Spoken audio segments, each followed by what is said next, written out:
X, well, let me see what else. True Social, you name it. It's Kev from Kevin's Corner, where I try to make sense out of nonsense. Welcome to the live show. It's Monday, and we are running it back, man. We always get, it's a conveyor belt of nonsense. So every week, we're back here, same time, same place, trying to knock out some of the nonsense. You know how it is, y'all. So if you can hear me, let me know.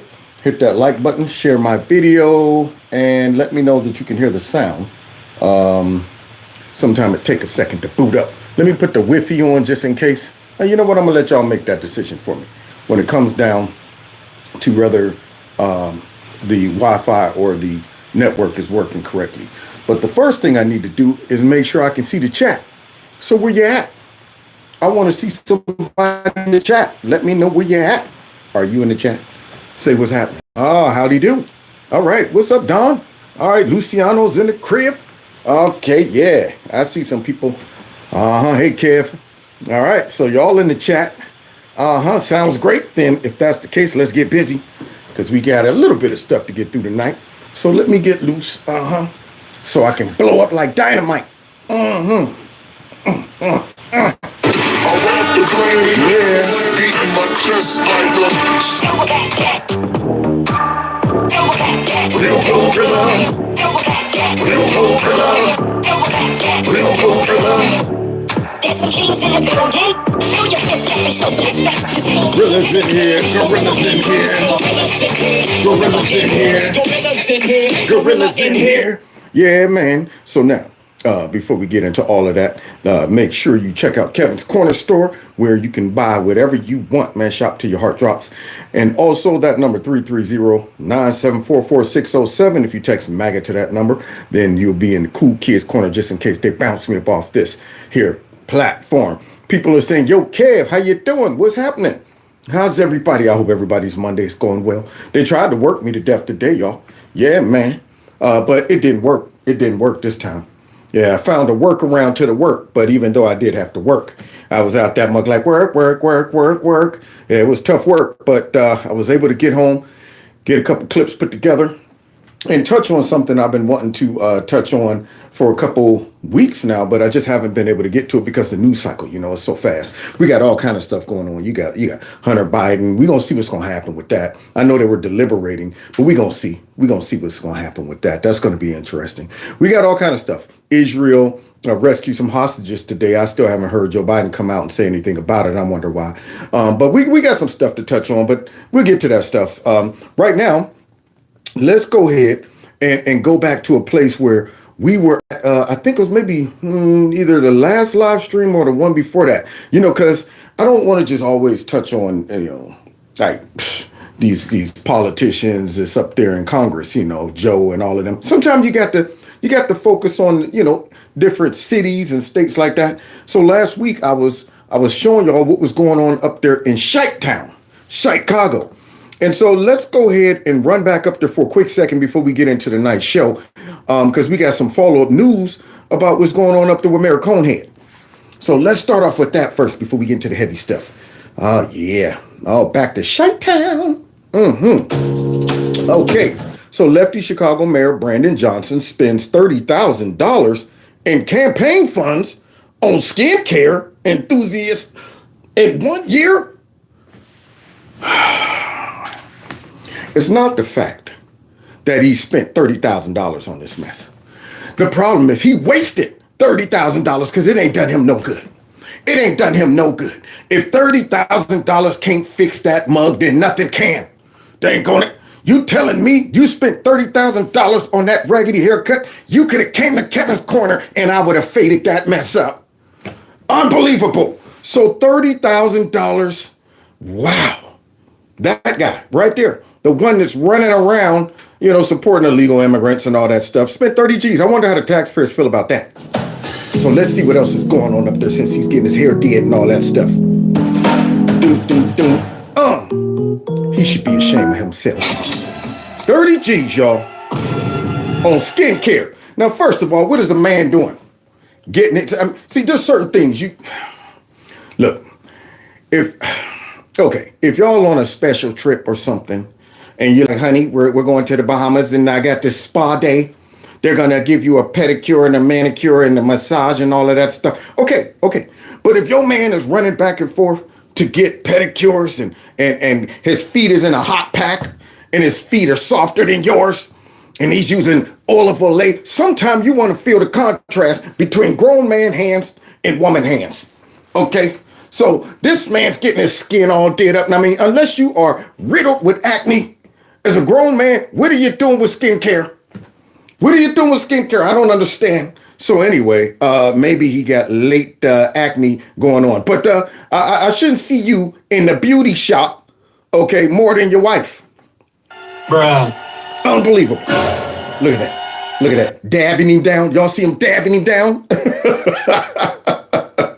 Boy, I tell you, dabbing him down with that big fat mohawk. Let's see. Oh, yeah. Waste of money. We're heading in the right direction, but certainly there's still more work to be done. Okay. Teen takeovers. Is there a plan for how to handle those if that becomes an issue again this summer? Yeah, so far we've been able to prevent many of these teen gatherings. Have you? Now you see this guy? So far we've been able to prevent some of these teen gatherings. So what are these teen gatherings? Hey guys, let's get together. We're all gonna meet in my backyard. You know what I'm saying? We're having a grill out. We're gonna be playing spades tonight. You know, stuff like that, double dutching, just a gathering. It's a gathering. Isn't it funny how Democrats swap out definitions to soften it? So these are gatherings, y'all. So instead of what this man just said, teen takeovers, Mayor Conehead. How to handle those if that becomes an issue again this summer? Yeah, so far we've been able to prevent many of these teen gatherings, and they're tough, right? Because, you have a number of young people that have no safe spaces. What the heck is that? Now, see, that dude right there is an enabler, and he got kids.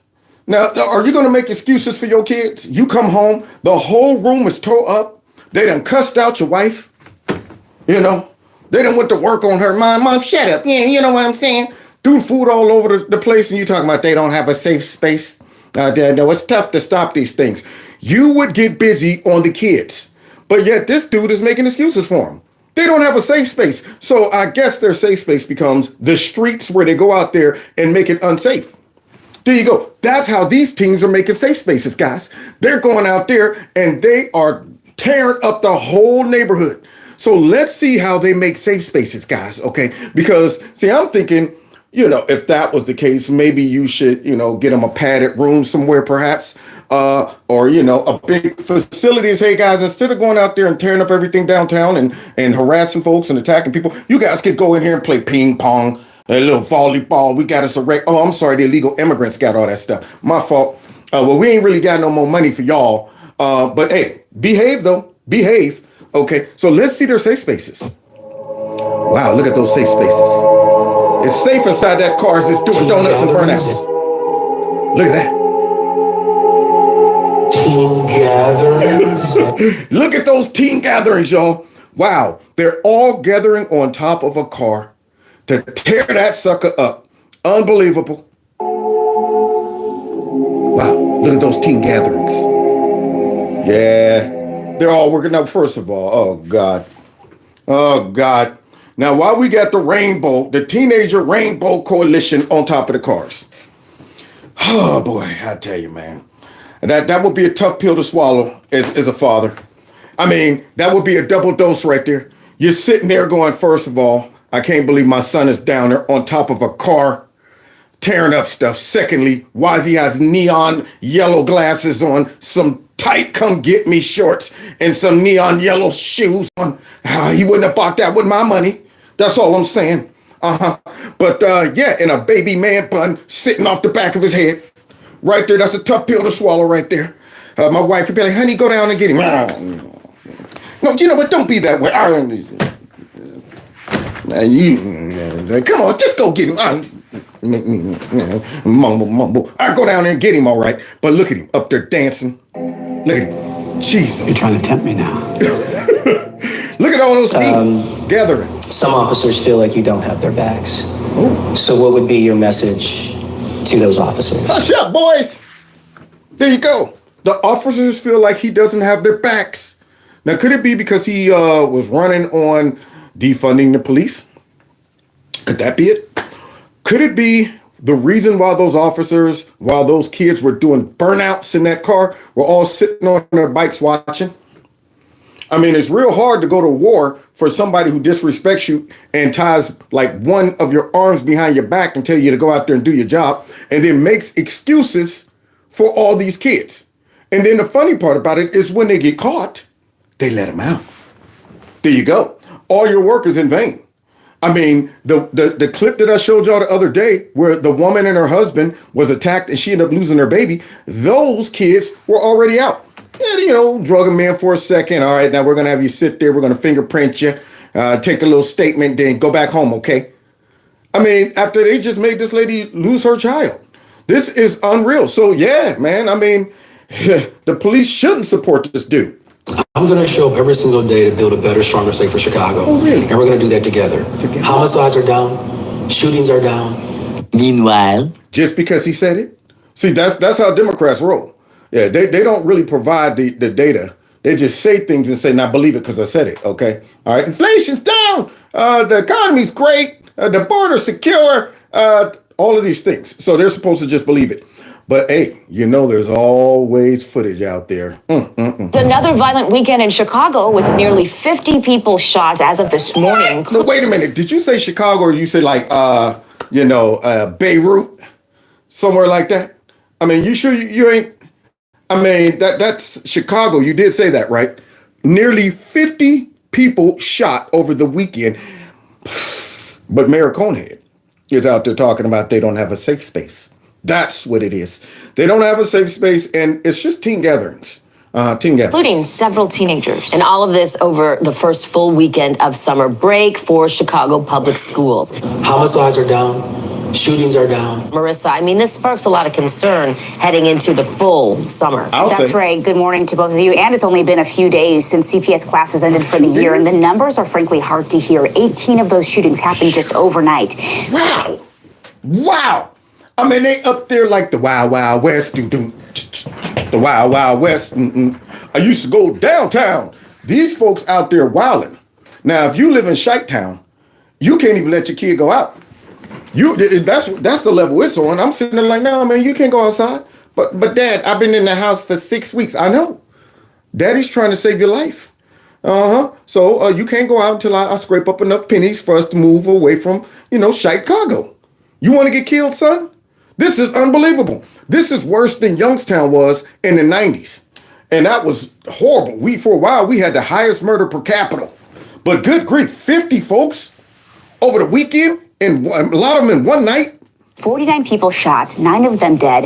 And of those 49, we now know 8 of them are under the age of 18. I think Donald Trump is the single most dangerous threat we face. There you go.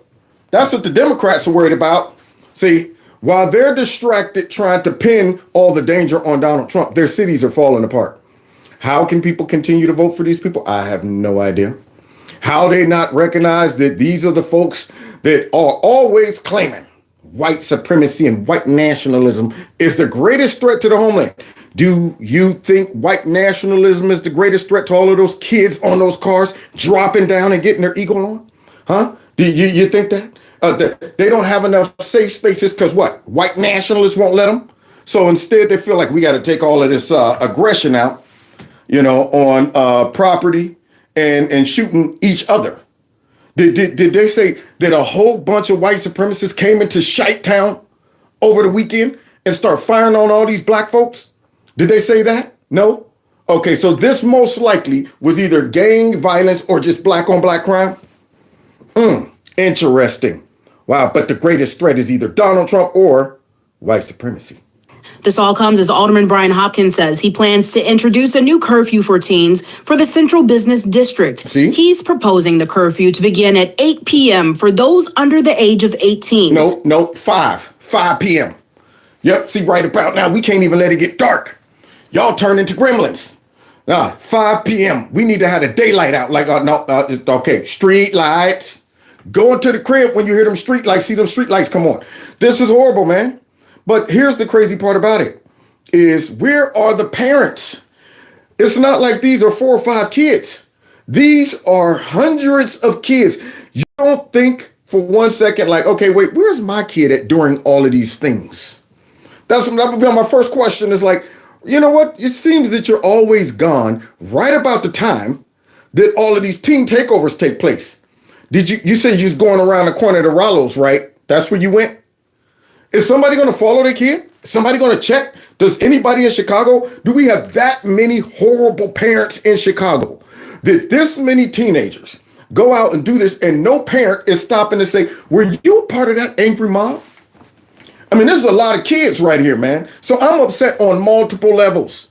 But the biggest one is because it's being allowed through weak policies, Democrat policies. These kids have no fear of consequences. None. Unreal. And there's Conehead out there talking about they need a safe space. This comes after residential complaints about the increase in violence incidents in the Loop, the Magnificent Mile, and Streeterville the last month. Vote blue no matter who. And that's what you get. Sometimes you get what you deserve. So there you go. That's the latest going on with Mayor Conehead's joint. Now, I saw a clip today where he was getting booed, y'all. He had the nerve to show up to a concert, they booed him. Then somebody introduced him, they booed him. And I'm like, man, I mean, is there enough boos for this guy? But the scary part about Chicago is they started booing Mayor Lightfoot too. And then brought in, Conehead. So until they wake up, I have no real sympathy for them until they, decide, man, we're getting this dude out of there. I need a huge effort. I mean, I'm not expecting Chicago to go straight up red or anything like that. But I do see a lot of Chicagoans, they done woke up because of this immigration issue. But I need it to be more. I need them to branch outside of we're mad because of illegal immigrants. They need to be mad for a whole bunch of other reasons. They need to be mad not only just because of that, but because of weak, soft on crime policies, these Soros-backed, globalist, soft-core, woke DAs, all of that stuff, all of the people who allow these conditions to exist, they need to rise up against it all. They can't just be monolithic and just look at one issue, because then you'll miss all of the other issues that stem from the Democrat Party. How the education system is set up, how they are allowing these kids to be let out, and other criminals, not just the kids. I mean, they are soft on crime across the board. This is the greatest time in America's history to be a criminal right about now. So, yeah, and then there's one guy who opposes it all, and that is why they hate him. Look at this, guys. Donald Trump was out there campaigning. Where? In Vegas, y'all. The former president's supporters lining the streets for miles during his visit to Newport Beach, California on Saturday. And large groups of voters came out to show their support too. Look at that. What? Look at all those folks.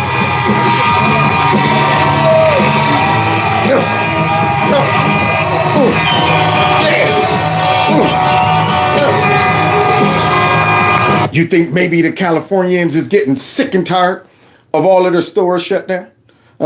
Being robbed and mugged and all of that? Restaurants going out of business? You think maybe? See, I think Trump is more loved than a lot of people think he is. It's funny how almost every place they say Trump's going to go and be met with, a hostile crowd. Most of the time, they all love him. Yeah, but Creepy is hated wherever he goes. Wherever he goes. So look at that. They got yachts, people out there, jamming. I'm mad that I wasn't invited to that party. Now, I would have went to Cali for that. I don't want to Cali for that. Let's continue.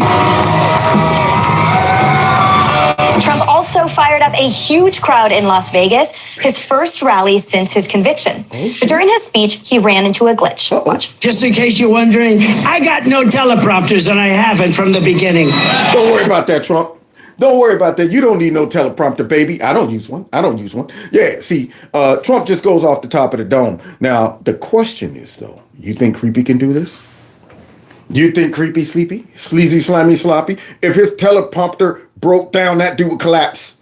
Literally, just on stage, just full-blown collapse. So let's see how Trump handles this teleprompter issue. These people. And the people love it. That probably means we'll make a better speech.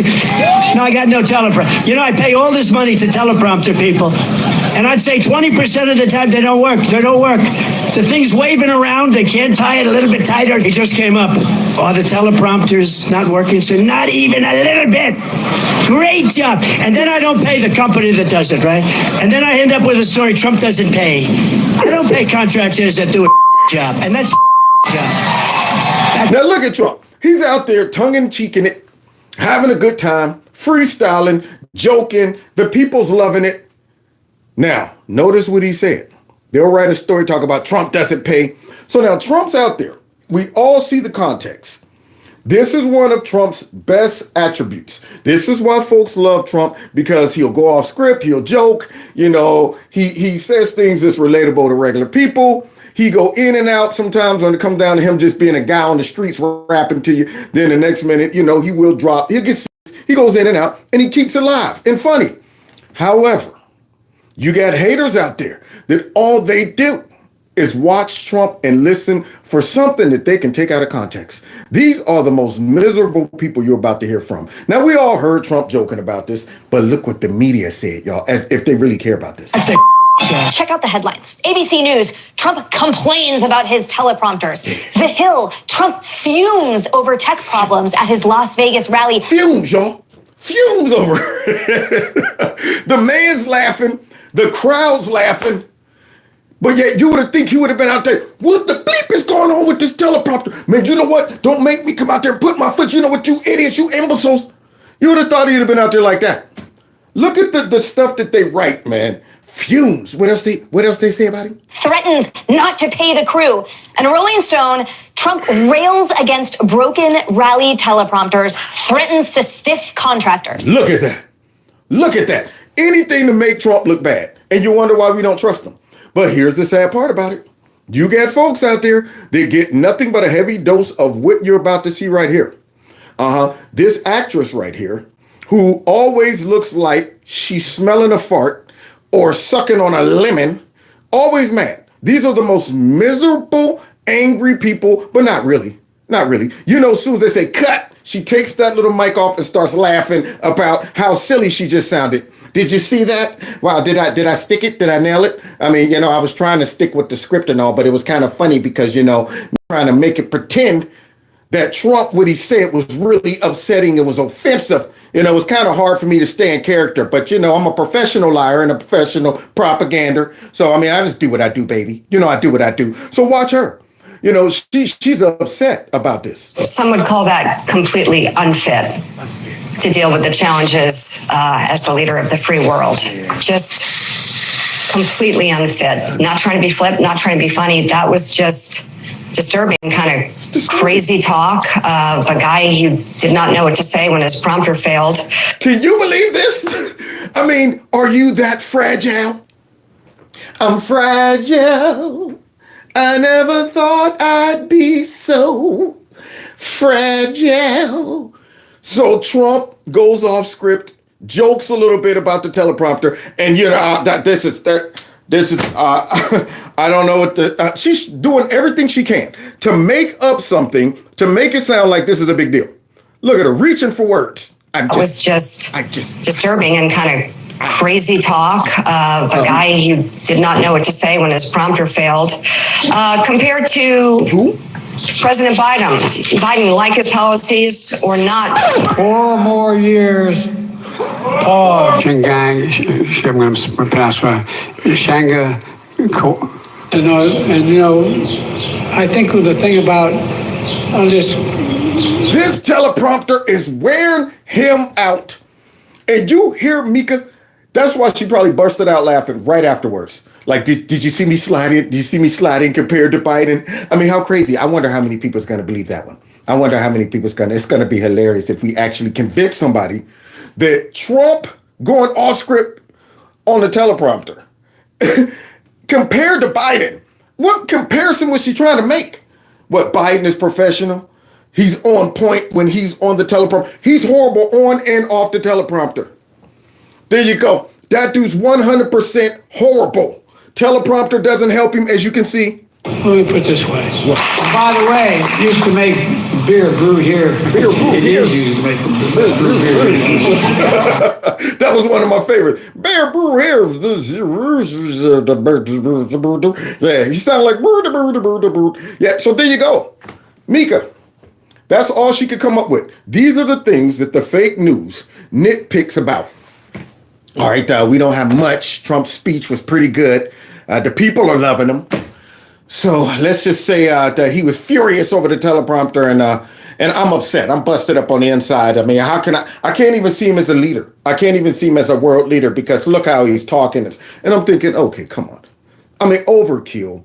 Is it really that serious, Mika? Yeah, pull back a little bit. Where's the acting coach? So let's get back to what Trump was doing. Look at him out in Vegas. We love you. Out in Vegas, baby. Thank you, Don. Beautiful. Have a good time, everybody. Have a good time, Have a good time, everybody. Relax. Enjoy yourselves.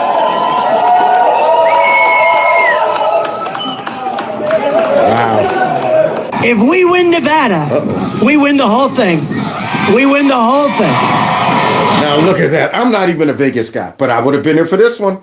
Out there in Vegas, and you know it was hot, man. Hotter than a firecracker. But Trump went out there. Now, what do you think would have happened there, Creepy? You think he could have withstood the heat? That man would have melted right on stage. Full-blown melted. But Trump's there, and he's pumping up the people. And then he makes an announcement, y'all, about a tax plan. He's actually talking about policies, you know. So let's see this policy that could be a game changer for a lot of people.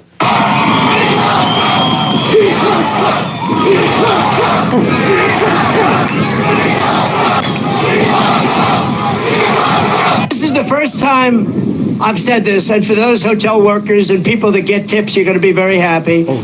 Because when I get to office, we are going to not charge taxes on tips, people making tips.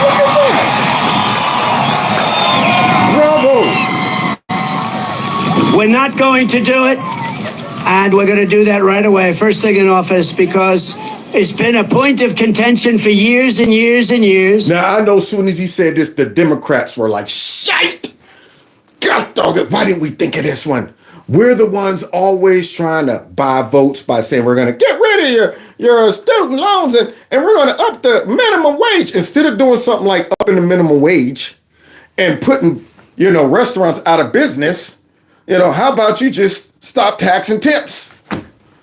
Nah, but no, you got Democrats out there, minimum wage and crony capitalism, and they're greedy, and they need to be paying you $1,800 an hour, and putting them all out of business. So Trump is saying, let's not tax tips, and the people seem to love it. And you do a great job of service. You take care of people, and I think it's going to be something that really is deserved. More importantly, popular or unpopular. I do some unpopular things too if it's right for the country. I do what's right. But so those people that have jobs in restaurants. Yeah, somebody said, how about stop taxes? Thank you.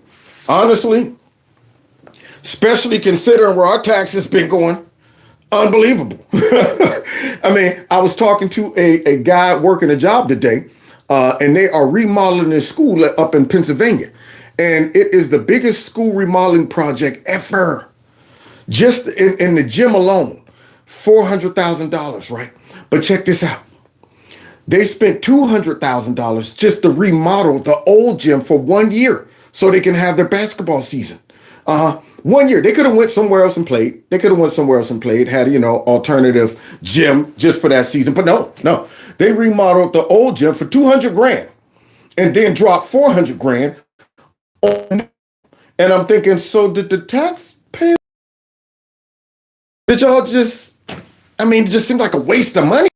So, I mean, I get it. I know we need stuff in society, but when I see them sending stuff to Ukraine and disrespecting us like that and taxes on bumblebees on the side of the road, I'm going, hey, shouldn't it be optional if we want to pay tax? Can it be like an offering? Can taxes be like an offering? Unreal. So here's Trump coming up with an idea that I know the Democrats go, and you know why? Because, first of all, this sounds like something they would try to do just to garnish votes. But secondly, how are they going to hate on this? That's the question. When you come up with something like this, I want to see how the Democrats are going to hate on this. Somebody said I'm buffering. Am I buffering? Or is it just one person? Somebody said taxes should be optional. Yes, it should be. Am I buffering? Let me know before I go on. I'm good now? Okay, good. So yeah, the question becomes, because you know they got to hate on anything that Trump does. I don't care how great it is. If Trump does it, then they got to hate on it somehow. Whatever the job may be, a tipping job, we're not going after. Somebody said blurry a bit. Okay, so let's just do this real quick. Let's do this real quick. Let me do that. Let me go ahead and knock that out real quick. Put on the Wi-Fi. Buffering. A little blurry. Let's see if I clean up.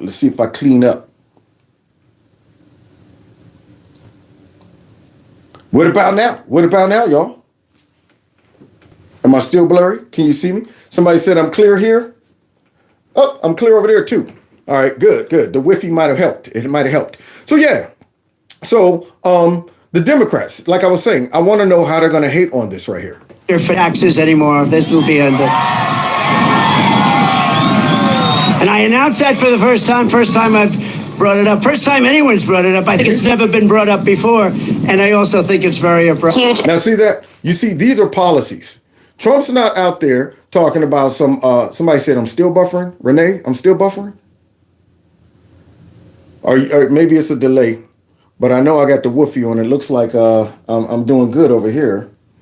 So just refresh. Try to refresh if y'all say I'm still buffering, because I did turn the Wi-Fi on. So give it a second.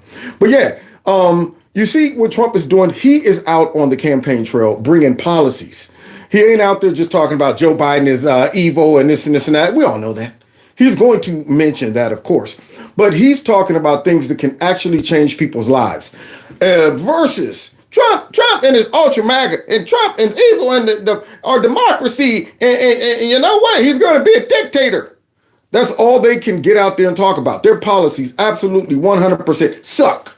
So Trump drops that out there. And the question becomes, if he gets into office, how will the Democrats hate on it? Announcement from the former president. And you mentioned there, this is crucial for service workers like waiters and waitresses, especially hotel workers here in Las Vegas. And I will note, it did get a very loud applause line at the rally yesterday in Las Vegas. But back to that point about the taxes on tips, a big announcement from the former president. Basically, what this means is that any wages that are earned through tips, Trump is saying we would no longer add taxes on them. That is something that people are required to report to the IRS, as you mentioned. I did talk with some hotel workers yesterday, some service workers here in Las Vegas, about how that is playing with them. And Anne-Marie, about 6 people told me that would change their vote. That is enough to make them switch from voting Democrat to Republican if Donald Trump is promising something like that to them. And we all know about Trump. If he says he's going to do it, he's going to do it. Or die trying. I mean, they would have to block the heck out of him for him not to do it if he says he's going to do it. No taxes on tips is huge. Absolutely. I was in the service industry. We've all waited tables or done something in the service industry. Imagine not having to pay taxes on your tips. Absolutely. That is great, particularly given the fact that the culinary union is so big out there. I just looked it up. Any change in tip taxes would require an act of Congress. And according to the Trump campaign, the plan would be for Donald Trump, when reelected, he would ask Congress to do something about it. And what do y'all think Congress would say? Now, here's my thought. If we smash the Democrats, when it comes down to the House and the Senate, we won't have to worry about what Congress got to say about it. That's what needs to happen. We need to punish these folks severely. We need to have such a lead on them, such a majority that it doesn't even matter.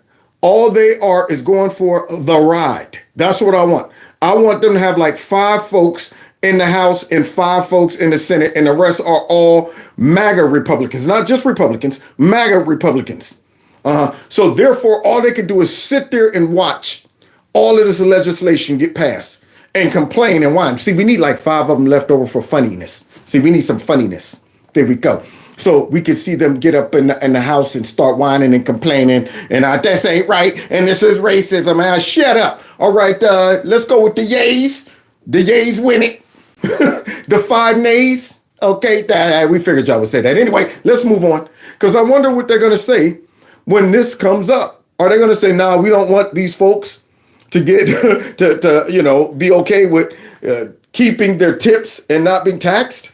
Yeah, but the Democrats, remember, they're ultimate haters. They will find a way to hate on that somehow to be racist or something. It's probably going to affect mostly people of color. And you know what? The industry they'll come up with something.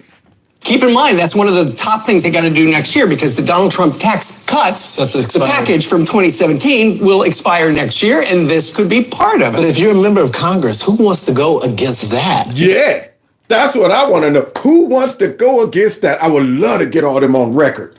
Yeah, they got to sit back and concoction. How can we hate on this one? Dang on it. First of all, I'm mad that we didn't come up with this. But now that it's out there on the table, are we going to vote for it or not? That's what I want to see.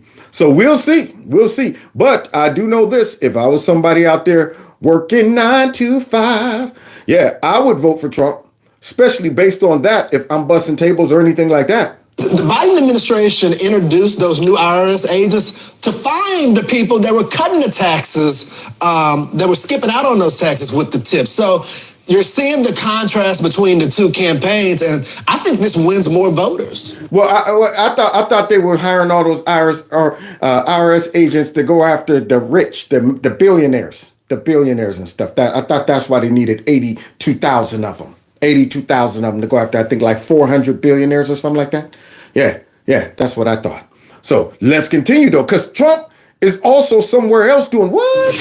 Donald Trump will be in San Francisco tonight for a fundraising event for his re-election. Out there where Nasty Pelosi lives, Donald Trump is going out to Nasty Land. Unbelievable. Let's see how Nasty Land accepted him. For president, and to welcome the former president, supporters held a rally today at Marina Green. How big of a show out was this today, Rob? Not a big one, Justine. San Francisco and California are known for voting blue in presidential elections, so not a lot of people showed up to show support for Donald Trump today. Oh, man. So Trump went to San Francisco and not a lot of folks showed up? Man. That's messed up, man. How many? I counted 8 people who gathered with Trump flags and MAGA hats in the parking lot of the Marina Green today. Oh, man, just 8. Now, you hear that record scratch? You know what's coming, y'all. You know what's coming. The fake news is about to be revealed. Well, look at this.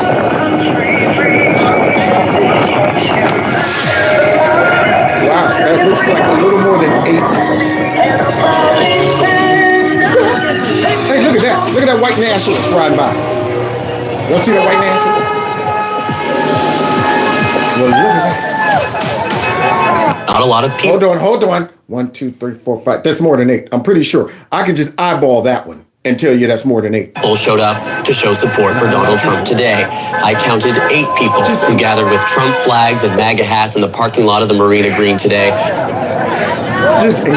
I counted 8 people. 8, E-I-G-H%. Hundreds of people gathered late today in San Francisco to support former President Trump. He's set to be in the city this evening for a fundraiser. When the event started around 11:15, there were only 8 people that I counted in the parking lot with Trump flags. It's not. Now, you see that? This is how you get busted. What happened is he got there early and then made it seem like, the joint had started already.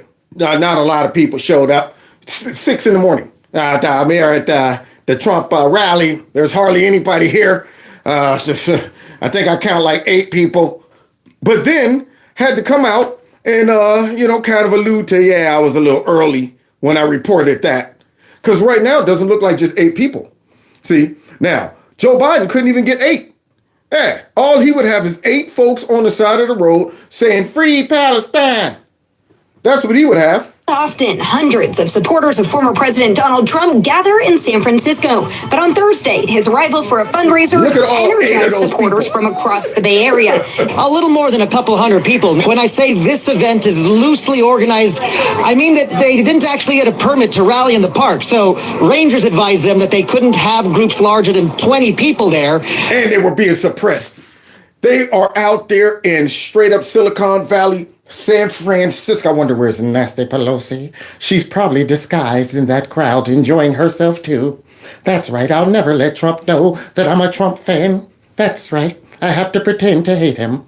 And they can't use amplified PA systems. Now, the result is that the group stayed on the sidewalk, and they've managed to stay pretty energized for most of the afternoon. A lot of the attendees say they're excited to see so many people here. What? I counted 8 people who gathered with Trump flags and MAGA hats in the parking lot of the Marina Green today. And there were only 8 people that I counted in the parking lot with Trump flags. Boy, I love it when their words come back to bite them. Now, where is he? Where's the Pop-Tart? Where is that young boy, who's out there trying to hate and talk about 8? Trying to hate with the 8. Wow, look at that. 250 to 300 ralliers, all in support of the former president. And those I spoke to say they hope their presence today can send a message to President Trump that he does have some support even in this historically blue area. I wasn't for Trump for a while, but in the last 3 weeks, especially given the court case, he's completely won me over. Is that a skinhead? Did Trump bring in that skinhead right there? Oh wait, I think he was black. Obvious that everything now is designed, it's hypocrisy, it's ridiculous, and honestly, it's a disgrace that anyone would accept a case like that. I've had people try and rip my hat off. They've taken my flag. They've spat at me. But it's her enthusiasm for the former president that brought her out today. It's awesome. He's showing us and showing California that we matter. Girl, you better make Old Yeller bite some of them folks. I wish they would come up there trying to grab her Trump hat or flag. I'd be Old Yeller. Do what you gotta do, okay? So they're hating on her, y'all. Unbelievable out there in California. So watch this. Watch what happens when they encounter some libs. And so we're very, very happy. But we're also here to show him he matters and that we support him. And we don't believe all the lies. And there were only 8 people that I counted in the parking lot with Trump flags. There he is. There's the skinny Pop-Tart. There were only 8 people that I counted in the parking lot with Trump flags. Only 8. You didn't wait around a little bit to see if any more would come? You just ran with that story? You see how deceptive the fake news is? Unreal. Because we believe in America just like he does. And for the last few hours, a couple hundred of his supporters have been rallying near Fort Mason. This has kind of been what's been going on here for the last 3 hours or so. Not only people with the flags, but lots of people coming by in loud vehicles and honking lots of horns. Loud for nothing. Man, that scene once again should have been up there. I should have been there with my heart making loud noise for nothing. So now look at all of those people riding by, honking horns and stuff like that out there in California, in the Bay Area. I'll go ahead and just step out of the way here so that you can see the group of Trump supporters that are here, probably about a couple hundred of them or so. And there were only 8 people that I counted in the parking lot with Trump flags. Rich Kinney channeled his best Uncle Sam for the occasion. He says Trump's recent felony convictions has energized some of his base. And I think it's encouraging that he's here. I mean, let's face it, very few people could withstand what he's going through. Tell him, Uncle Sam. Y'all hear that? Very few people could go through what he's going through. I mean, I'm amazed the man is on stage joking about the teleprompter. I mean, you would think he would be coming out singing "Woe is me" after all of the crap that they've put him through. And he's still coming out there campaigning, going around raising money, coming up with policies, and exposing these evil folks and their corruption. Thank you, Uncle Sam. Treatment he's getting. It's huge that he's able to stay the course. Supporters of former President Donald Trump taking over San Francisco's Pacific Heights neighborhood. Here they come. It's awesome. It just shows that there's a lot more people than people think that are behind Trump and that love him and want him back. The crowd, including people from a short drive away. We live in San Francisco and we're voting for Trump. We vote for Trump. Go on, girl. You see her? Show enough, sister. We voting for Trump. Show. I don't care. So I say it right there on the camera. I ain't scared either. We vote for Trump. As those as far as Sacramento. Trump protesters also showed. Oh, God. Here we go. Send in the clowns. Look at this liberal over there on the other side. First of all, why is this human over here in San Francisco with a mask on his face? Good, Google. You can always tell the liberal when they are rocking masks. I was on the man truck the other day and we saw somebody go zipping by in their nice little small car, fully masked up. We both just looked at each other, man, me and my partner, and just shook our heads like, did you see that? Did you see that? I wanted to get in the truck and trace him down. Just bam, bam, bam, bam, bam. Pull over. What in the heck are you doing with that mask on your face? Is there anybody else in the car? Boy, they got to you. They're full-blown brainwashed. So now we got one dude over there with a mask on, and look at this lady right here. My 3 daughters deserve choices. Choices to do what? This is what I don't understand.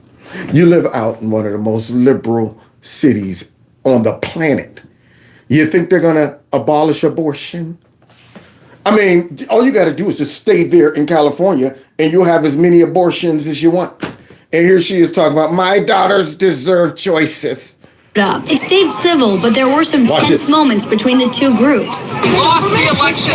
Shut up, libtard! I didn't ask you. That's how you handle him. He lost the election and shut up, libtard. I didn't ask you. Boy, I tell you, I appreciated that one right there. Shut up, libtard. I did not ask you. That's what you get. You're not even arguing with me. You're like going on my life and you're telling lies. The rallying began hours earlier in the marina with hundreds of people gathering, waving around their Trump flags and wearing their MAGA hats. It is very hard, but we persevere because we know what's right. We stand for America. And we know that Make America Great Again, MAGA, is not a dirty word. It's what we actually want, to make America great again. Thank you. It's not a dirty word like the media would make it to be. I mean, the acronym is wonderful. It's just that it's so catchy and so impactful that they had to come up with trying to pervert it and make it appear to be something evil. The hat, the acronym, everything. Anything Trump says, it got to be dirty, got to make it evil. Just like him joking about the teleprompter. All of a sudden now he's, that guy right there, he's not criteria for president. I mean, look at him. He's unprofessional. I mean, it's not like we didn't see Trump as president before. I mean, this is the funny part about what they're doing. The things that they're trying to do to discourage people to support Trump.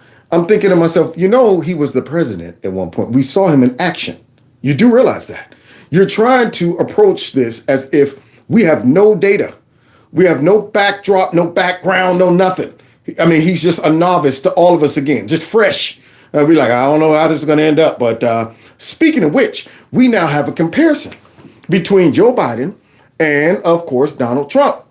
And, of course, you see my title. My title is Trump versus Biden. Which one will I choose? See, we can all talk about personality. We can talk about creepy, being sleepy and sleazy, slimy, sloppy, all of that stuff. And then, of course, they can throw out all the lies about Trump when it comes down to him wanting a bloodbath and he's going to be a dictator. But we also have some historical policies that both of them addressed differently that we can compare and contrast. So when a person is really trying to, blot out all the noise and distractions and say, which one of these guys has better policies or approaches towards things that are important when it comes down to either the country, me personally, the world stage, all of these things, they matter. And so I remember, we're going to go back in time and look at one thing that both of these two administrations approach totally differently. And if a person got common sense, they should be able to look at how a boss handles certain things versus, a raggedy behind Muppet that's running around. So earlier in my show, I mentioned that Israel had I guess they rescued several hostages. The Biden administration has not come out and mentioned anything about it. But we all know who one of the major actors are behind all of this stuff in the first place, and that is Iran. So let's go back and see how one administration handled a global pain in the butt like Iran versus the other one, y'all. Check this out. Y'all remember these? Tonight, President Donald Trump has responded to threats by Iranian President Hassan Rouhani. President Trump issuing this tweet aimed at Rouhani saying, quote, "Never ever threaten the United States again or you will suffer consequences the likes of which few throughout history have ever suffered before." "We are no longer a country that will stand for your demented words of violence and death. Be cautious." Never ever? That's how you handle it. Now, what'd you just say to me? Let me tell you something. Don't you ever threaten America like that again. You understand that? We will rain down on you. That's how you approach this. But they said Trump was going to drag us into World War III, and they said Trump's rhetoric was too inflammatory and all of this stuff. They said all of that. So let's see how Trump handled it versus the Biden and Obama administration. The United States does not emphasize seek conflict with Iran, but be prepared for us to act forcefully, protect our people. Yes, we're shaking in our bones. Biden, very scary, very scary. Let me see what we don't want any trouble. We're willing to negotiate and give up pretty much anything at this point. But don't push us too much. But you can push us a little, but not all the way too much. A little, okay? And I can't read the rest of this in my. Anyway, just don't. There you go. I'm sure Iran was shaking in their boots. President Trump took to Twitter on Tuesday, saying any attack by Iran on anything American will be met with great and overwhelming force. That makes me feel safe, y'all. At night, Trump said an attack by Iran would be met with obliteration. Now, you think they didn't take that seriously? After he blew up Solomon Grundy? You think they didn't take that seriously? They knew exactly what this man would do if they would have hurt one American. One American. Iran was in check. But then comes along creepy. Warning that in some areas, overwhelming will mean obliteration. Iran's Supreme Leader Ayatollah Ali Khamenei has reportedly sent President Obama another secret letter. Another letter. It would be at least the fourth letter President Obama's penned to Iran's Ayatollah. Yeah, they were pen pals. The Ayatollah was President Obama. We put you in White House. We make sure you are planted for radical Islamic terrorism. We put you there for a reason. So now, Obama and him was writing letters together. And then, of course, you see that administration come out and do one of the dumbest things we've ever seen in the history of our country. Since taking office. In September of 2013, Obama and Rouhani spoke by phone, the first time in over 30 years that the sitting presidents of both countries had spoken directly. Obama administration officials briefed lawmakers about two other cash payments to Iran. Sources tell CNN that in addition to the previously reported $400 million in cash, two additional cash payments. So wait, we're raining down on Iran? They made it rain in Iran. Unbelievable. Obama's administration was making it rain in Iran. Unbelievable. 400 mil. But that ain't just it, y'all. That ain't just it. Only $1.3 billion were made, as first reported. They should have thanked Barack Obama for making that deal. They were gone. They were economically gone. He infused $100 to $150 billion into their economy. He gave them $1.7 billion in cash, and they should be thank you, President Obama. $1.7 billion in cash. Now, while the libtards and idiots are running around here talking about women's reproductive rights and children's affirmation and all of that stuff, they should be looking at things like this that can affect the whole globe right about now. Iran gets their knuckles on a nuclear weapon. Any country that is motivated by religious ideology, radical religious ideology, is a dangerous country called a rogue country, a country that doesn't recognize mutual destruction, a country that says, hey, us all dying for the cause of whatever religious belief we have, it's great. We're willing to do it. Those aren't the type of countries you want to have nuclear weapons running around. But you got folks over here whining about, we want justice for, and I'm going, y'all have no idea the bigger issues that our country has to be smart about. Because, see, this could save us a headache. If you know how to sweat out and deal with your enemies without having to put a missile up their butt, that's the best way to deal with them. Trump was excellent at that. Yeah, he gave him just a sample of what he would and could do. And that was enough to deter them. That right there let them know this man means business. But giving them $1.7 billion put them back in business. They didn't say that. President Obama actually handed a lot of money over. People allege it was funneled directly to terrorists. So what about this money, this amount of money? Where is it now? It is in the hands of some of the worst actors in the entire region.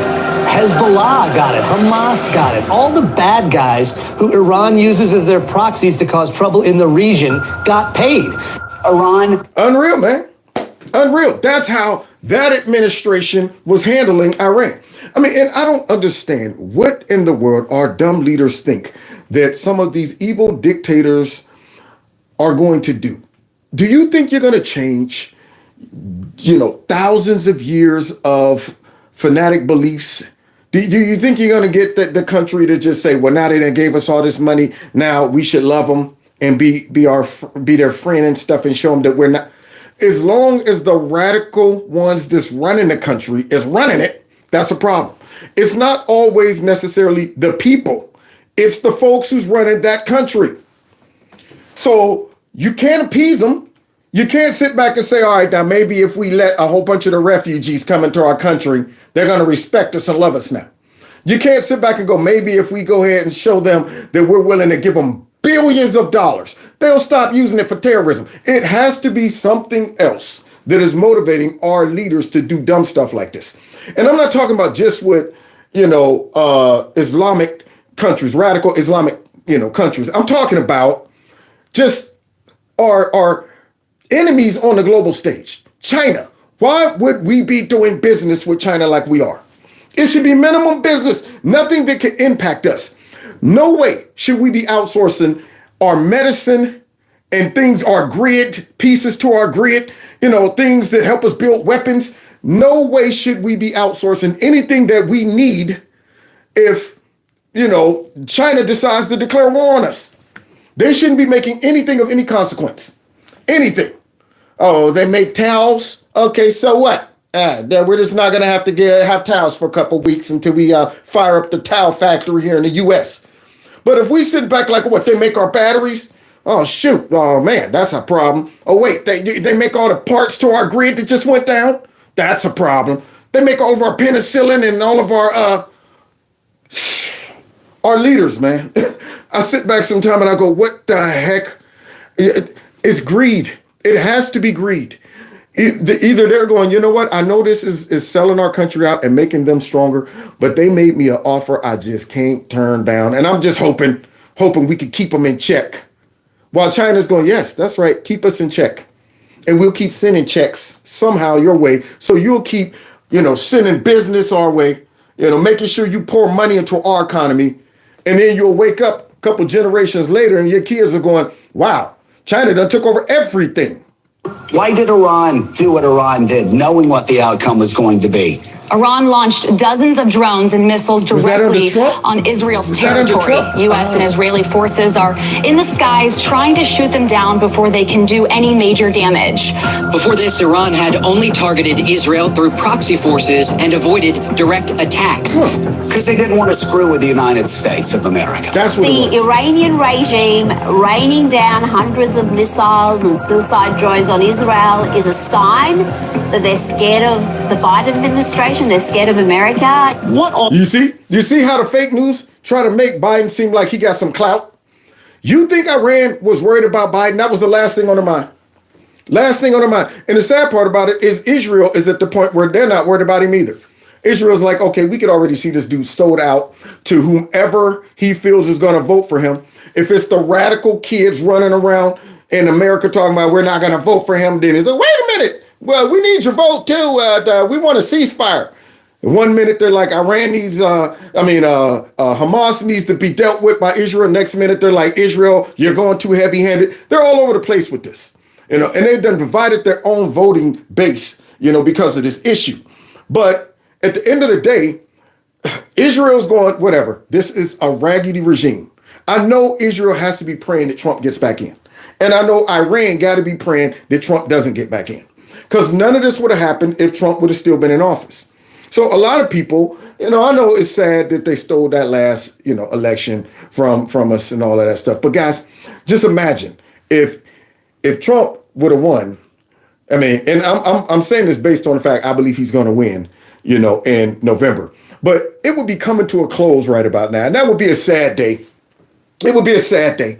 We'd be like, wow, only thing that would make me feel a little bit better is if our additional 4 years would have allowed us to do some of the things that would have prevented this garbage from going on and, prevented our border from being blew open like it is and everything. But at the same time, taking that 4 years, I won't say off, but having that 4 years off, now Trump is able to see just how evil these folks are and how to approach them.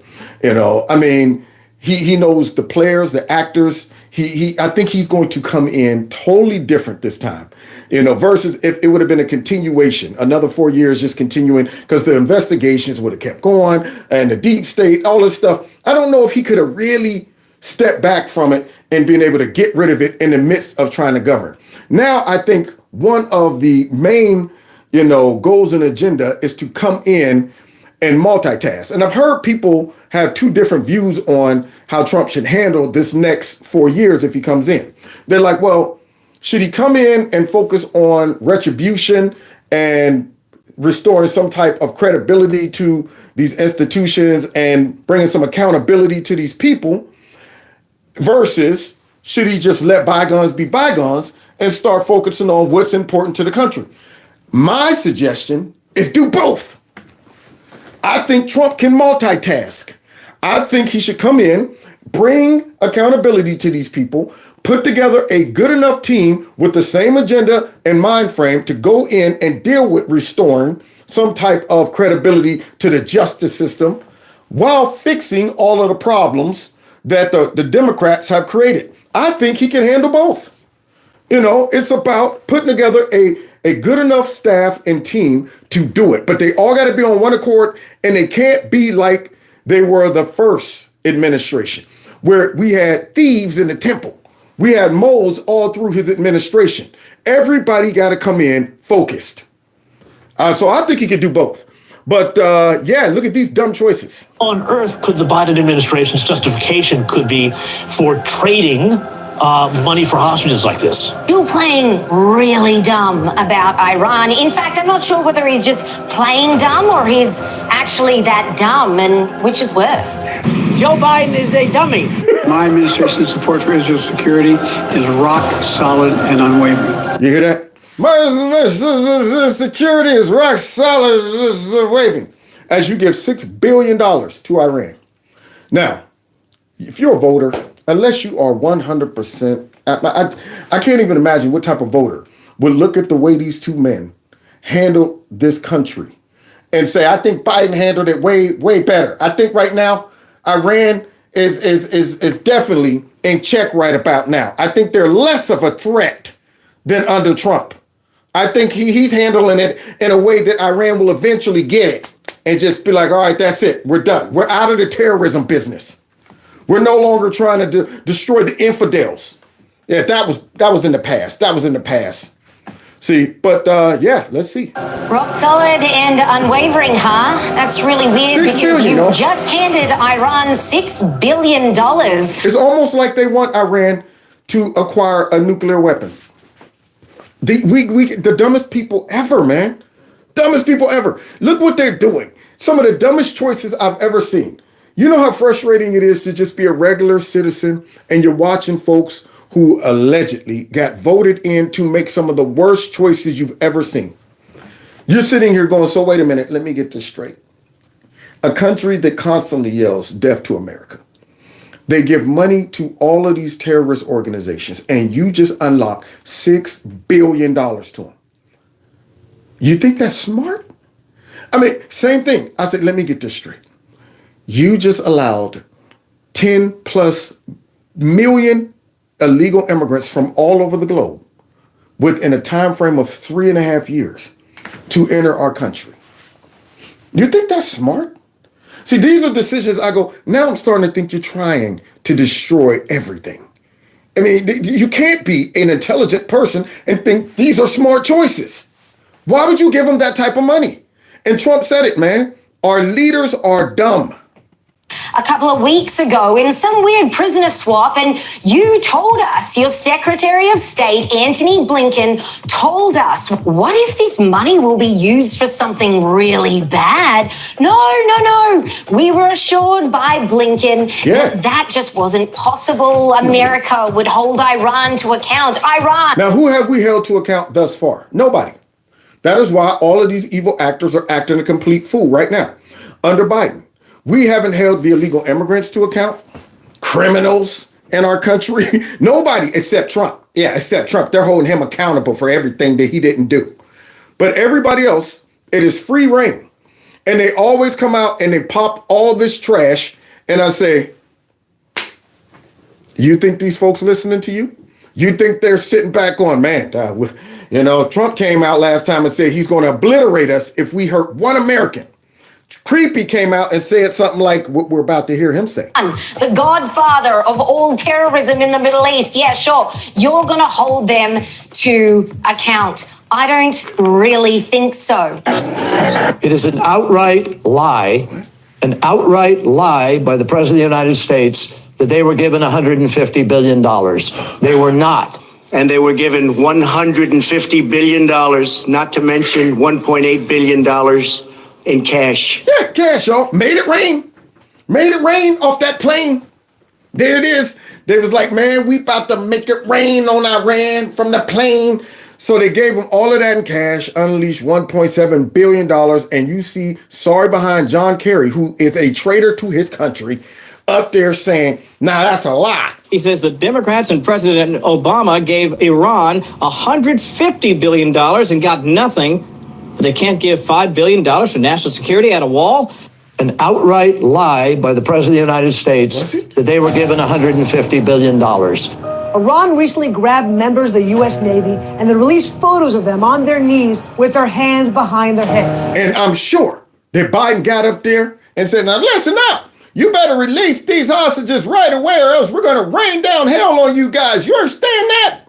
Yeah, you don't want to release the dragon. I'm sure that's what he said, right? Or... So what were the repercussions of taking such direct action against our Navy? What terror did we instill in the hearts of the Iranian regime for embarrassing our servicemen and women like that? We officially ended the sanctions and agreed to release $150 billion in funds. Are you convinced yet? Are you convinced yet if you're trying to decide which one of these guys are going to make a better president? So under Trump, you think they would have took those hostages? And the way we show them we mean business is we remove the sanctions and release $100 and something billion to them. And tell them, play nice, y'all. For real, y'all. Don't make us mad, man. Next time y'all come using money for terrorism and stuff, we're going to do something then. I cannot wait until this guy's out of office. Can't wait. The terrorist state. $150 billion is going to head back into Iran. And even Susan Rice has said these are dollars that are going to be spent in some form or fashion for terrorism. So. Yeah, but let's go ahead and do it. See, that's what makes me mad. Because you will hear these folks talk about, yeah, we don't trust Iran. They're probably going to use it for terrorism, but here's the money anyway. Or it was their money in the first place. They deserved it. They earned it, or it belongs to. And I'm going, all bets are off when you're a terroristic country. What are you talking about? No, we're not releasing nothing to you. We had these folks on the ropes. And the Biden administration / Obama administration let them off the hook. I think you'll see Joe Biden remind voters, I am the one candidate in this race who can call foreign leaders, who has these relationships, and who can return America to a more stable time, not from just a domestic standpoint, but from a foreign policy standpoint as well. An outright lie by the President of the United States. President Biden's special climate envoy, John Kerry, is facing new calls to resign and be investigated over bombshell allegations. Iranian Foreign Minister Mohammad Javad Zarif claims that when Kerry was Secretary of State under President Obama, he told him about more than 200 operations that Israel carried out in Syria against Iranian targets. Kerry is now being accused of relaying sensitive information to the #1 state sponsor of terrorism. So wouldn't that make John Kerry a traitor too? Huh? That's interesting. The same guy that the president lying about this was selling out Israel to Iran under the Obama administration. Now, I'm pretty sure Obama knew about that too. I'm pretty sure he knew about that too. See? Yeah. Because remember, he was writing love letters back and forth too. He's writing love letters and stuff. I mean, it's almost as if these folks want to prop up Iran and tear down Israel. It's almost like they hate Israel. You know, it's crazy. There's no doubt in my mind. I mean, this amounts to treason. And the money that John Kerry and Barack Obama gave to the Iranian government was spent to kill American soldiers, was spent to build bombs that killed innocent people in the Middle Eastern terrorist attacks. Well, wait a minute. I bet you're saying, well, Kev, what does this have to do with Joe Biden? Well, Joe Biden was a part of that administration. Let's see what Joe had to say during all of these stupid decisions. And this is America's nightmare. We could be funding terror. Today, Secretary of State John Kerry admitting that some of the billions of dollars in sanctions relief granted to Iran under that nuclear deal will end up in the hands of terrorists. I believe that any of that $55 billion ends up in the hands. Listen to this. I think that some of it will end up in the hands of entities, some of which are labeled terrorists. Some of which are labeled terrorists. See the sleight of hand? There it is. Some of which are labeled terrorists. It's kind of like Mayor Conehead earlier in my show. These gatherings, not team takeovers, no, this is gatherings. Some of which are labeled terrorists. I'm not saying they're terrorists. Some of which are labeled terrorists. Interesting choice of words. Because he knows they are terrorists, but yet still make the deal, right? Still make the deal. That's the administration. So when Trump talk about common sense policies, and yet they try to flip that and make it look like these are all isolationist policies. These are white nationalist policies. These are policies that's going to get us all killed and blown up. Versus negotiating with terrorists, giving them money, allowing them to embarrass us on the national stage, and then secretly giving them intel. Love him or hate him, President Trump brokered unprecedented peace in the Middle East throughout his entire term. This is a deal-maker president. Already he has mentioned the fact that he was nominated for a Nobel Peace Prize. Dubs the Abraham Accords, it formalizes the normalization of Israel's already warming relations with the two Gulf states. Now look at that, guys. All of the folks that was whining about Trump's going to take us to war and he's going to blow everything up and it's going to be World War III immediately and all of that. All of the folks that's whining about what's going on over there in Palestine and Israel and stuff like that, none of that was going on there. None of that was going on there. Look at this. All of them sitting together, signing stuff. Donald Trump has saved thousands of Israeli and Palestinian lives with the Abraham Accords, because without that, many of those drones would have landed, and he's never gotten credit for this. I predicted war in Israel immediately after it was announced that Joe Biden gave the $6 billion to Iran. There you go. Immediately. Now, Trump has been dead on all the way through. All the way through. I mean, I'm telling you, man, this guy has been calling it all the way through. So you dropped $6 billion on Iran. One, you're sending the signal to them that we don't view you as a terrorist country because we wouldn't be giving you $6 billion, or we just don't care what you do with the money. Yeah, we're giving you a license to ill. We are rewarding you with $6 billion for whatever reason. Now, whatever you spend it on, it's not up to us. Don't worry. We spend it on terrorism. Hey, I didn't hear that. No, I said it again. We use it for terrorism. No, you keep saying that, and I'm telling you, I didn't hear it. Oh, okay, my we use it to give to the people and everybody. We distribute money for the poor. Okay, there you go. All right, now use it wisely. We'll send some more later.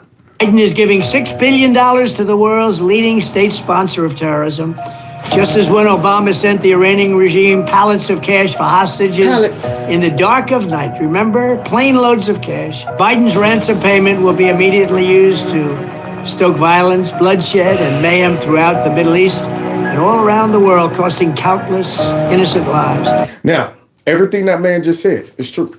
And yet you'll have people watching that talking about Trump's side. He's a danger to the whole globe and the country. And listen to what he's saying. That's lies. Those are lies. So much just ignorance that floats around about how the Obama-Biden administration handled global problems. I mean, it's crazy to me that a lot of Christians, even when they were negotiating that whole nuclear deal, and I'm saying, guys, you do realize that's not a good thing. Netanyahu had to come over here and say, don't do it. I mean, look, y'all, this is a stupid deal. Y'all are negotiating on our behalf, and we're going, we don't want that. Yet Trump comes along and one of the biggest supporters of Israel, and yet you had a lot of Christians get just blindsided by accusations of racism and white nationalism. It's fascinating to me. And they still will call Trump a anti-Semite. And Israel loving. He had a street or something named after him. Well, why has the Biden administration been so soft on Iran?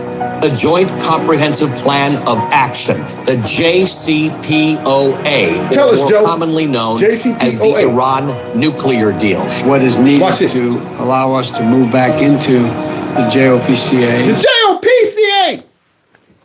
You see that right there? That's the guy who's negotiating. That's the guy who Iran is supposed to be respecting, y'all. JOPCA. So that we're part of it again. The JCPOA. The JOPCA. The JOPCA. I don't care what you just said with your egghead. I'm going to say it like Joe wants to say it. It's the JOPCA. The JOPCA. JCPOA, or more commonly known as the Iran nuclear deal. And we're supposed we should have never gotten out of it. The goal of the deal was... Should have never gotten out of it. So now he's held accountable as well. This guy think that was a good deal. This is what his administration did. Came in and gave him money, got back in this mess. To prevent Iran from reviving its nuclear weapons program. It's widely considered one of President Obama's most important international diplomacy achievements. It's a good deal. And it was a bad deal. So then you take a look at this deal itself. What does Iran get? Iran gets enormous economic relief. Oh, yes. It gets the ability to expand its military. It will use some of that capability to continue and expand its terrorist activities. This is a hard... I bet you they thought, they probably were shocked that we even agreed to the deal. Iran probably is like, really? Yeah. Oh yeah. Come on, let's sign this thing quick before y'all forget. Before y'all change your minds. I know they were fast. You ever had something happen to where you don't even believe it? You're sitting there like, I can't even believe I pulled this off. I better get out of here before they get hip to me, before they wake up and realize, what have we done? This is fascinating. Not to mention, they were able to go ahead and jumpstart their nuclear program after how many years, guys? Horrible deal. 7? A dangerous deal that will pave Iran's path with gold. A golden paved highway to a nuclear arsenal. Do you have any concerns about seeing a majority of people's representatives in Congress saying that this is a bad deal? I'm hearing a lot of talking points being repeated about this is a bad deal. This is a historically bad deal. Donald Trump pulled out of this deal that Barack Obama gave us. Never, ever, ever in my life have I seen any transaction so incompetently negotiated as our deal with Iran. And that was before I even got heavily into politics. As I was watching that deal, I was like, what kind of deal is this? Now, I'm not even a politician, but that sounds dumb. I'm just a guy sitting here watching this mess like, I don't know if that's a good idea, man. Do you think these dudes gonna play fair? During the whole 7 years of this contract, they're still gonna be ginning up some nuclear stuff. You can't tell me that you gotta have, 3 months notice before you even go in and inspect that mess? And there's some, I'm telling you, this was one of the dumbest, this is when I said, our politicians, because when Trump came out, these are the things that made Trump popular. These were the things I was watching before Trump ever ran. And when he came in and started saying these things, I started saying, that's what I was thinking. And they think Trump convinced us. But when I was watching them negotiate this Iran deal, I was thinking, that's dumb. Why would our politicians do this? Trump comes along and he starts highlighting these things, mentioning these things. And I'm going, I was thinking the same thing. That's why I'm listening to this dude. I kind of like what I'm hearing. See? This is a good deal. This is a good deal for first and foremost for the United States. And I mean never. It's a good deal for the world, the region, and it's a good deal for Israel. Let's be clear. This Iran deal, this Iran nuke deal was a bad deal. We are led by very, very stupid people. And evil. You forgot that part. Very stupid and evil. And that is how they're able to be moved around like chess pieces and make dumb decisions. And that is also why they hate Trump, because he's not able to be moved around like that. That's why China would love Joe to get back in. That's why Iran would love Joe to get back in.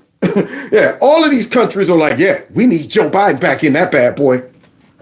Unbelievable. Will make us and Israel safer, not weaker. And when Donald Trump on the campaign trail said, this is the worst deal in the history of mankind, I don't know if he was exactly accurate, but he was close. This was a bad deal. It's a good deal. The Iran deal was one of the worst and most one-sided transactions the United States has ever entered into. So now, if your person is interested in our country looking dumb, weak, vulnerable, and propping up countries that major in terrorism, then vote for Joe.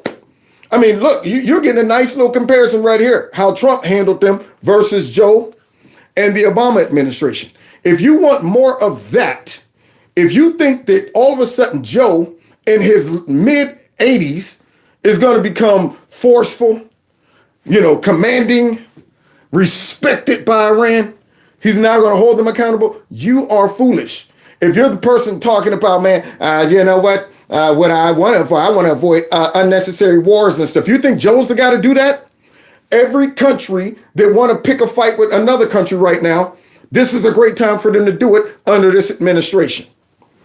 So, yeah, if you want to go ahead and focus on women's reproductive issues and things like that and overlook these things that could take place on a global stage, then Joe's your guy. But if you want some respect again, even though they're swapping out, Trump got no respect. Did Iran retaliate? Did Iran ever hurt one American under Trump? When he told them, if you mess around and kill or hurt one American, we coming after you, man, at full force. And they were like, this man means business. Frankly, that deal is an embarrassment to the United States. Big one. And I don't think you've heard the last of it. Believe me. I challenge those who are objecting to this agreement to explain specifically where it is that they think this agreement does not prevent Iran from getting here's one right weapon. here. In 7 years, that deal will have expired and Iran is free to go ahead and create nuclear weapons. That's not acceptable. 7 years is tomorrow. There you go. Y'all hear that? I challenge anybody to explain to me why it's a bad deal. 7 years, do you understand? 7 years is up. That's how quick it went by, y'all. 7 years is up. That means if they would have honored that deal right now, that Iran would be like, we're good. 7 years for all of that money? While we can stack our chips, build up our military, all of that, that's a drop in the bucket. That's nothing. It's a blink. 7 years went by so fast. It's over. Then where will we be? They have a whole bunch of money, start nuclear weapons again, and now here we are back at the table trying to negotiate. Y'all going down and say, can we go with another 7? Y'all want some more money? Y'all want some more of our money? Boy, when I saw that deal, man, my eyes popped out of my head. I was like, maybe I should run for something, because these dudes are dumb. It's not acceptable. Barack Obama, our former president, who cared more about and cares more about Iran than he cares about Israel. And for every Jew in America listening to me right now, again, let me remind every American Jewish voter, Barack Obama doesn't give a damn about Israel, and this Iranian deal proved that. In 2018, President Donald Trump pulled the U.S. out of the agreement, unraveling the deal, rendering it ineffective, and causing a ripple effect for years to come. I am announcing today that the United States will withdraw from the Iran nuclear deal. Believe me. Iran and all the other signatories to the deal kept their part of the bargain. America didn't. Good. And you know what else Trump did? Drop some sanctions on them and start digging into them financially. We had them on the ropes again. Now understand, the Biden-Obama administration let him off the ropes. Then when Trump came in, he put him back on the ropes. Then, of course, Biden comes in and lets him off the ropes again. Outright lie in Iran's nuke program. They were cheating, they were lying, and they weren't being compliant. This is a good deal for the first and foremost for the United States. The biggest loser from last night to today was Joe Biden. Why? Now, late last week, you might recall when the Islamic Republic of Iran was about to strike Israel, Biden politely told the mullahs in Iran, quote, don't. And then he shuffled off to the beach. The very next day, Iran, they attacked Israel, 170 drone strikes, more than 30 cruise missiles, 120 ballistic missiles. Now, a few days later, when Israel was planning their response, Biden once again uttered his favorite phrase, don't. Mr. President, to Iran in this moment. Don't. Wow. Shaking in my bones. Y'all want that guy right there leading the country? Yeah, look at those powerful words right there. They instill such fear and respect. Don't. The don't even sounds weak. The don't is quivered. Don't. Sounds like he's trying to stop somebody from hurting him. Don't. Jeez, oh man. Look at him. Iran's like hilarious. Now, the world simply has no respect for Joe Biden. That's why he is the biggest loser. Nobody listens to him. Nobody cares what he has to say. Nobody thinks he even knows what day of the week it is. And former President Donald Trump condemning the unprecedented Iranian attack on Israel by Iran, saying, quote, this wouldn't have happened if he'd been president. So what do y'all think? All of the libs out there just sweeping down Trump's the most dangerous, thing to America right now. All of these issues, all of these conflicts and stuff could have been avoided. Not just the one with Iran and Israel and Hamas, but Ukraine, all of that, Ukraine and Russia. There's so many things that took place under Biden administration that folks swapping out was going to take place under Trump. He was going to be the agent of chaos. Yeah, see, Biden was able to negotiate on the global stage, remember? He has all this diplomatic experience and stuff that he is just stinking up right now. Going over there and embarrassing us in France and falling asleep and, trying to sit down prematurely and things like that. And telling folks, don't. As they look at him going, whatever. Get him out of it. Release the drones. What was Trump's reaction to the attack? Trump saying that this, quote unquote, wouldn't have happened if he were president. And that is something that we've been hearing out on the campaign trail. I want to say God bless the people of Israel. They're under attack right now. This would not happen. The weakness that we've shown is unbelievable. President Trump giving a bold warning to Iran, saying if the nation retaliates, the U.S. is ready to strike Iranian targets fast and hard. The president made the decision to launch that airstrike, killing General Soleimani. The rest of the world. That's how you handle terrorists. There you go. Yeah, that airstrike with Soleimani. I'll call him Solomon Grundy. Let him have it. Yeah. Now everybody under Trump, all the terrorists were looking up. They were all looking up, probably like, oh shoot, man, is there a drone above my head? He wasn't playing, man. But at the same time, he never overcommitted. He only did what was necessary to discourage and deter our enemies. That right there set the stage. That let them know he's not going to wipe us off the map unless we do something crazy. But he's also not going to allow us to be reckless and out there hitting pop shots at the U.S. and other countries with terrorists and all of that stuff. Wiped a key person off the chessboard. And Iran got the hint real quick. The world may be calling for de-escalation, but President Trump appears to be determined to go for deterrence instead. There you go. After the president saw the protests at the U.S. Embassy in Baghdad and blamed Iran, according to the New York Times, aides presented the president with a variety of options. The Times reports he chose the most extreme one. Let this serve as a warning, he tweeted, that if Iran strikes any Americans or American assets, we have targeted 52 Iranian sites, some at a very high level and important to Iran and the Iranian culture. Don't. Joe Biden. Now, y'all hear that? Which one of these two seem like a better leader? Let this serve as a warning. Okay, any of our assets or he said it very clearly right out there. He's giving them a choice between life and death. That's what he did. He said, all right, here's the deal. Here's the deal. If any of our assets or any of our people gets targeted, we're going to come down on y'all heavy. We got 52 of y'all joints already mapped out. Go ahead, try us. Try us. Now, I'm thinking that warning, that message right there scared me. And I'm an American. I'm thinking if I was from Iran, I would be going, 52, which one's he? Are we in one of the 52 spots? Okay, wait. You think he's serious? I would be concerned about that. But then you got Joe Biden talking about, don't. Has lost control of America.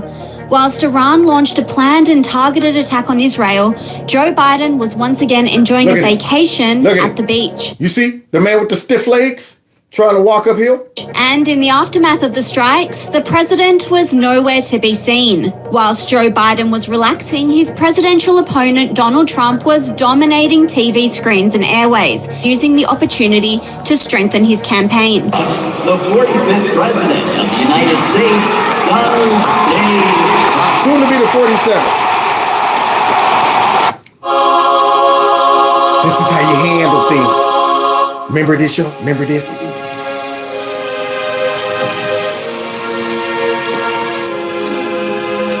As long as I'm president of the United States, Iran will never be allowed to have a nuclear weapon. Period. Don't.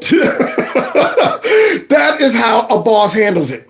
Now, hey, if you okay with countries emboldened to fire up their reactors, who's looking at it and saying, you know what, America's not going to retaliate. They're not going to do. In fact, they're giving us resources to fund our little nuclear program and our terrorist program.